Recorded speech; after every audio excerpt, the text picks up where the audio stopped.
One, two, three. Histo podcast about histories.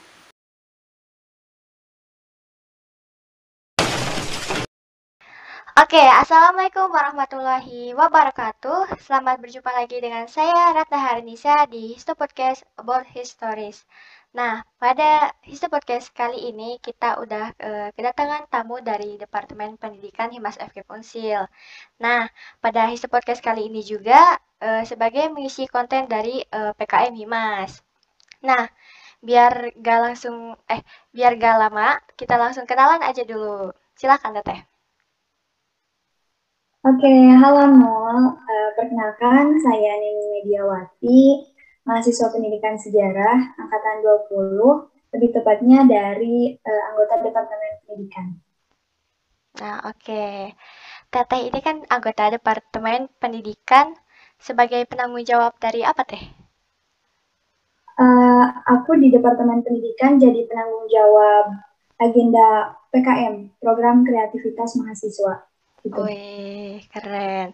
Nah, tapi kayaknya nggak semua tahu nih, Teh, PKM tuh apa sih sebenarnya definisi secara umumnya atau secara detail juga boleh deh. Oke, sebenarnya PKM itu kadang kalau misalkan nggak dijelasin secara rinci ya, ada memang yang sebagian orang yang menganggap bahwa PKM itu pengabdian kepada masyarakat gitu ya. Padahal kalau di sini yang aku tanggung jawabi, PKM itu merupakan suatu program. Kepanjangannya itu Program Kreativitas Mahasiswa. Nah, di mana program ini dibentuk oleh Kemendikbudristek yang bertujuan untuk mewadahi ide-ide kreatif mahasiswa gitu. Nah, PKM ini juga salah satu wujud implementasi juga dari Tridharma Perguruan Tinggi. Gitu sih. Jadi dengan PKM ini mahasiswa tuh bisa menuangkan ide-ide kreatif mereka untuk bisa diajak untuk bisa mewujudkan kebaruan gitu di berbagai bidang, karena banyak banget gitu jenis-jenis PKM yang diluncurkan oleh Kemdikbud ini gitu. Oh gitu. Berarti masih banyak yang salah paham ya, bedain antara mana PKM sama pengabdian. Mungkin berpikirnya kayak masih satu jenis gitu. Karena mungkin disebutnya program mahasiswa gitu ya, kuliah. Oke, ternyata PKM itu bukan pengabdian. Nah, tapi apa sih PKM ini ada banyak jenisnya Teh atau kayak cuma satu jenis aja atau gimana? Banyak sih. Kalau yang tahun 2022 itu ada 10 jenis PKM Oh, gitu. banyak banget ya. Hmm. Ada apa aja tuh Teh namanya? Kalau yang tahun ini ada yang pertama itu ada PKM riset. Nah, di mana PKM riset ini tuh dibagi lagi menjadi dua bagian. Yang pertama ada PKM riset eksakta, yang dimana untuk eksakta mah lebih ke jurusan-jurusan eksak gitu yang ikutnya. Yang keduanya ada PKM RSH untuk yang memang mahasiswa-mahasiswa yang ikutnya tuh berkecimpung di ranah sosial gitu. Kayak sejarah kan bisa masuk tuh ke PKM RSH.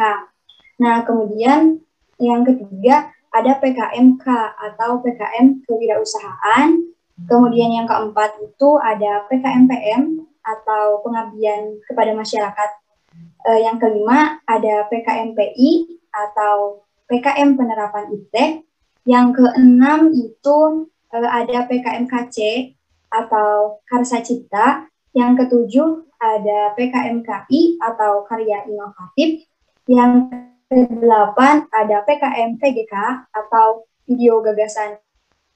Yang kesembilan ada PKM GFT atau Gagasan Futuristik Tertulis. Dan yang terakhir itu ada PKM AI, PKM Artikel Ilmiah. Itu loh. Oh, wih gila banyak banget ya, sampai nggak hafal nulis sendiri Iya. juga. Tapi berarti si PKM ini tuh kayak dibagi-bagi kayak secara khususnya gitu ya. Misalkan ya, yang tadi Teteh sebutin yang eksak ada ke sini, buat anak sejarah ada khususnya di sini. Jadi seperti lebih terarahkan ya, Teh? Iya sih, itu untuk PKM RSH. Kalau yang yang lainnya mah bebas mau Hmm. mau Ada dari yang jurusan umum, apa ada yang juga bisa. dikhususkan mungkin ya. Iya. Nah, tapi tadi sempat kesebutin ada yang pengabdian. Nah, berarti si pengabdian itu merupakan bagian tersendiri dari si PKM itu ya, Teh? Iya sih, itu untuk yang PKM pengabdian kepada masyarakat itu tuh kayak apa ya? Kalau aku lihat-lihat kayak menjadi suatu fokus utama dari implementasi Tridharma Hmm. perguruan tinggi itu kan Tridharma perguruan tinggi itu salah satunya ada pengabdian kepada masyarakat ya.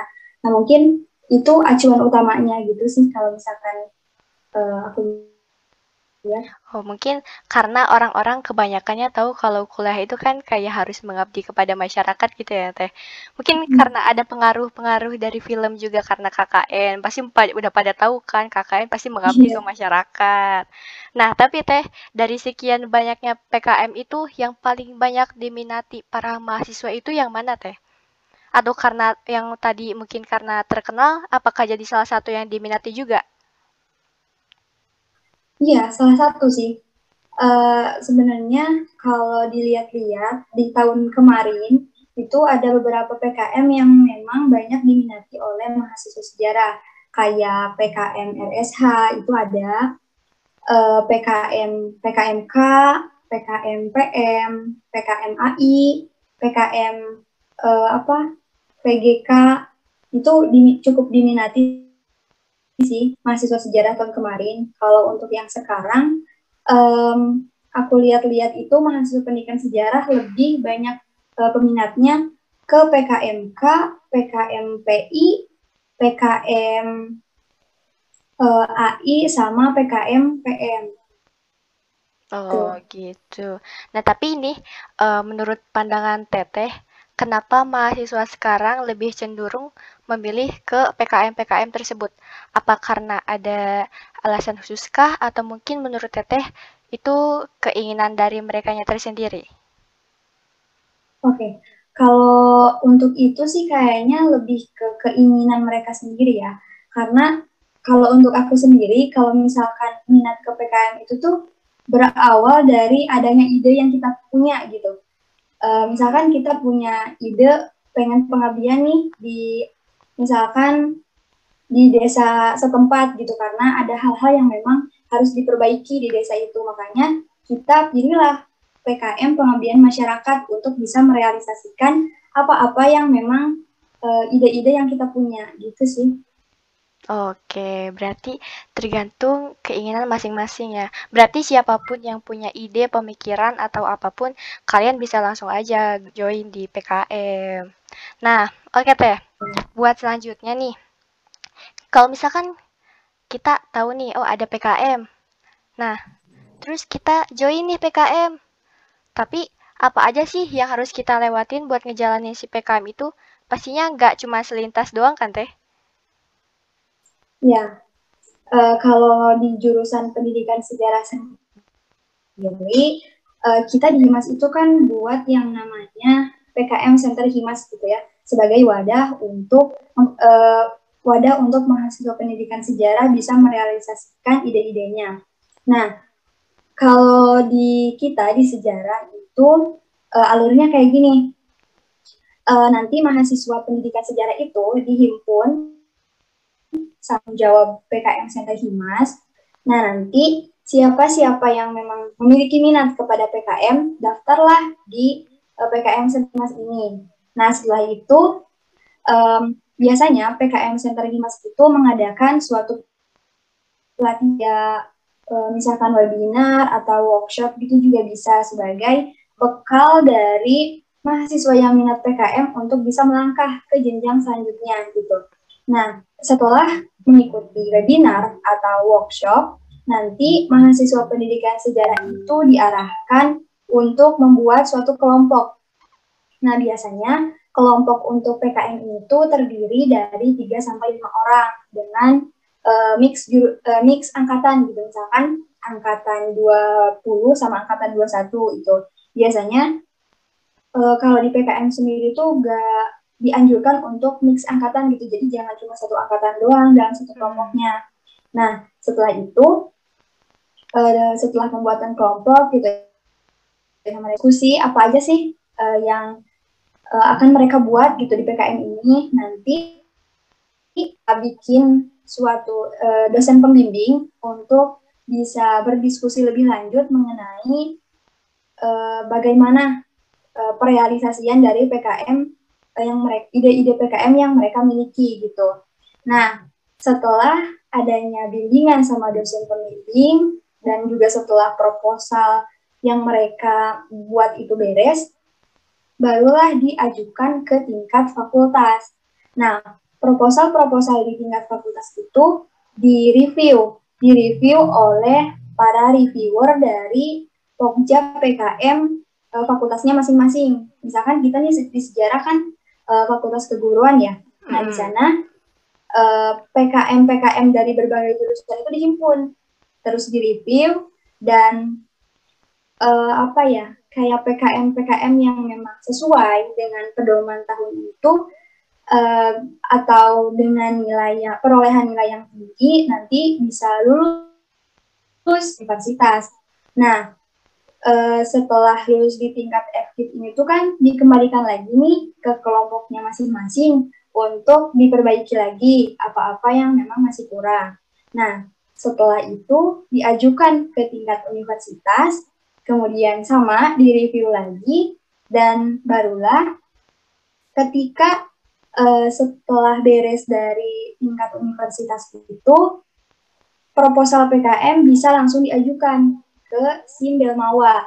Nah, SIM Belmawa ini atau SIM Pembelajaran dan Kemahasiswaan adalah tempat menghimpun seluruh proposal dari berbagai universitas.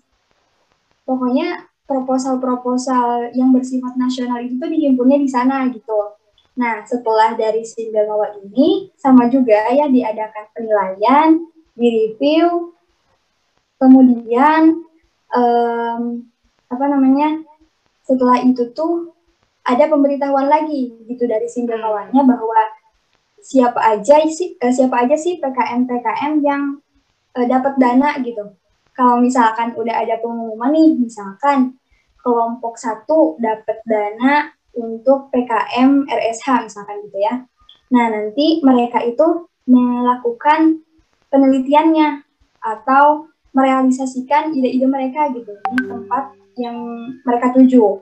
Nah, setelah itu kelompok yang lolos ini bikin laporan gitu, laporan kegiatan sampai laporan akhirnya, dan nanti dikasih lagi ke Singgawanya. Dan laporan kegiatan ini tuh nanti dinilai-nilai lagi, kemudian setelah itu ada pengumuman siapa yang memang lulus untuk mengikuti PIMNAS atau Pekan Ilmiah Mahasiswa Nasional. Nah, setelah itu ya udah gitu dipresentasikan di ajang PIMNAS ini.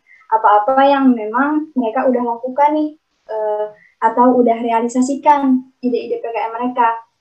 Dan udah sih, karena PIMNAS itu merupakan puncaknya dari PKM.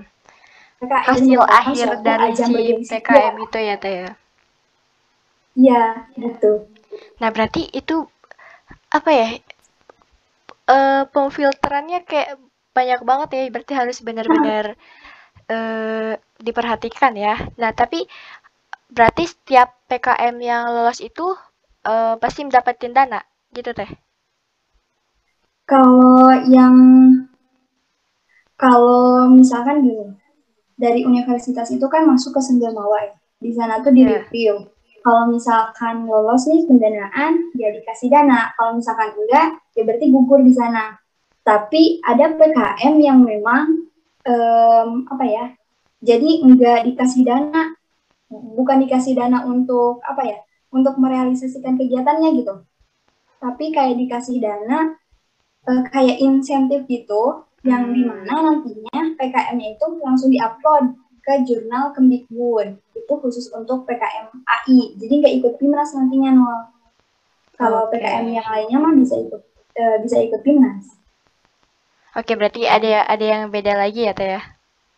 Ya.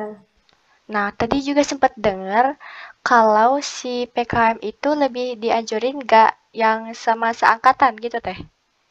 Iya sih, lebih baik gitu. Nah, kenapa dianjurkan kayak campur-campur angkatannya gitu, Teh? Sebenarnya kalau campur-campur angkatan gitu kayak apa ya, mungkin sebagai apa ya, biar nantinya tuh jadi misalkan nih angkatan 20 tuh udah pernah nyobain gitu ya, jadi ketua kelompoknya. Nah mungkin ketika dicampur, angkatan yang bawahnya tuh bisa tahu gitu gimana-gimananya untuk PKM yang selanjutnya, kayaknya sih gitu sih. Oh, mungkin biar nambah pengalaman juga ya Teh ya. Kalau Iya, misalnya beda-beda angkatan pasti skillnya juga jadi beda-beda, auto nambah kan skillnya, mungkin gitu ya Teh ya. iya, jadi kayak saling melengkapi gitu ya tiap Nah, angkatannya. itu dia. Nah, tapi Teh untuk PKM sendiri, apakah ada pelatihan-pelatihannya tersendiri yang khusus gitu untuk PKM ini? Kayaknya tadi sempat Teteh sebutin sih, ada gak Teh?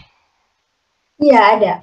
Nah, Nah, khususnya kita di PKM Center Himas itu nantinya ada workshop PKM. Jadi di sana tuh kita membahas mengenai PKM secara umum, terus nanti ada pelatihannya juga, pelatihan mengenai sistematika proposal PKM yang emang eh, apa ya, yang dibahas itu PKM-PKM yang memang banyak diminati oleh mahasiswa pendidikan sejarah. Gitu sih. Nanti acaranya tanggal 4 sampai 5 Juni, bentar lagi. oh, tanggal berapa tadi? 4 sama 5 Juni. 5 Juni. Ya.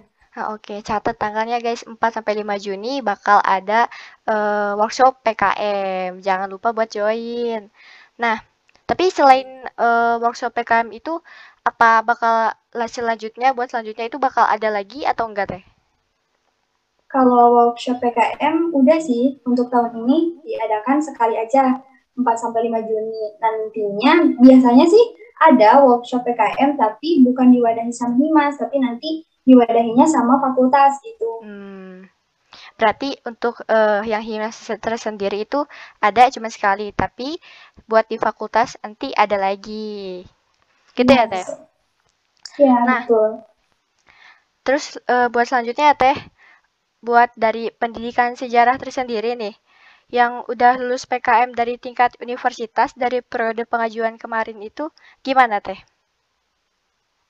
Oke, untuk PKM tahun kemarin ya, sebenarnya kan banyak banget yang lulus di tingkat fakultas gitu ya. Sekitar kalau nggak salah ada 16 kelompok gitu.